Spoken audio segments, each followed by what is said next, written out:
இப்போது புதிய அறிமுகம் ஆச்சி ஹோட்டல் சாம்பார் 50 கிராம் ரூபாய் 20 மட்டுமே.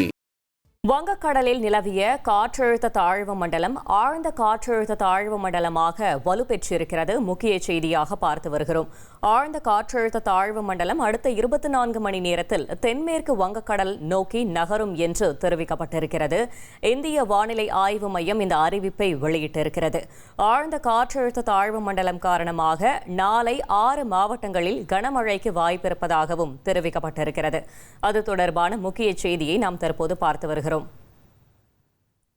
இது குறித்த கூடுதல் தகவலை செய்தியாளர் தாயுமானவன் வழங்கிட கேட்கலாம். தாயுமானவன் வணக்கம். வானிலை ஆய்வு மையம் வெளியிட்டிருக்கும் இந்த அறிவிப்பு தொடர்பான முழு தகவலை சொல்லுங்க.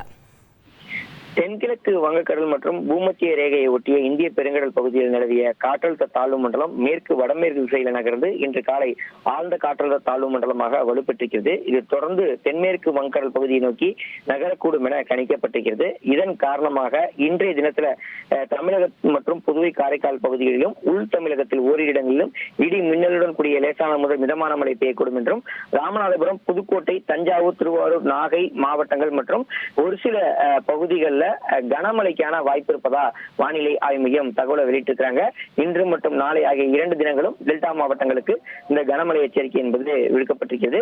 இதேபோல் 10ஆம் தேதியை பொறுத்த மட்டில் சென்னை, செங்கல்பட்டு, காஞ்சிபுரம் உள்ளிட்ட வடகடலோர மாவட்டங்களிலும் கனமழைக்கான வாய்ப்பு இருப்பதா வானிலை ஆய்வு மையம் தகவலை வெளியிட்டிருக்கிறாங்க. வருகின்ற 11ஆம் தேதி வரை தமிழகத்தின் பல்வேறு மாவட்டங்களுக்கு கனமழைக்கான வாய்ப்பு இருப்பதாக எச்சரிக்கை என்பது விடுக்கப்பட்டிருக்கிறது. தகவல்களுக்கு நன்றி தாயுமானவன். இப்போது புதிய அறிமுகம் ஆச்சி ஹோட்டல் சாம்பார் 50 கிராம் ரூபாய் 20 மட்டுமே.